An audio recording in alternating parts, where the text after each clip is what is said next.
Le 26 avril 1986, le réacteur nucléaire numéro 4 de Tchernobyl, situé en Ukraine, explosait. 23 ans après, le réseau Sortir du nucléaire a lancé un appel pour commémorer la plus grande catastrophe technologique et industrielle de tous les temps. Suite à cet appel, 200 manifestations ont été organisées en Europe pour tenter de sensibiliser le public à un devoir de mémoire important. À Paris, un rassemblement a eu lieu devant l'église Saint-Eustache près des Halles.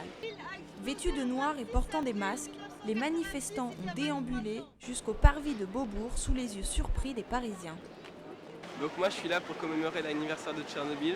Ça a eu lieu il y a 23 ans et il y a encore des gens qui en meurent aujourd'hui. Ça a été une catastrophe très grave. Donc au nom de tous ces gens qui sont morts et qui meurent encore, qu'on se souvienne d'eux. Aujourd'hui il est important de se mobiliser parce que quand on voit que c'est le 23e anniversaire de Tchernobyl et que visiblement on n'a toujours pas compris les risques pour nous, mais surtout pour les générations à venir.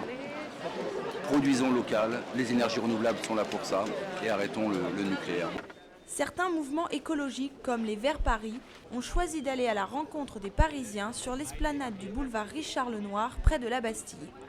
Par cette action, les Verts Paris ont souhaité montrer le danger de l'énergie nucléaire et dénoncer le manque de transparence autour de celle-ci. Principal problème, la désinformation face à la nécessité de posséder une pastille d'iode en cas d'accident nucléaire. Vêtus de combinaisons et porteurs de masques, nous distribuons des tracts pour inciter la population à aller rechercher des pastilles d'iode dans les commissariats et dans les mairies.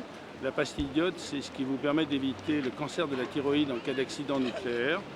En France, c'est obligatoire d'en avoir une dans sa poche ou à son domicile quand on habite à 10 km d'une centrale nucléaire.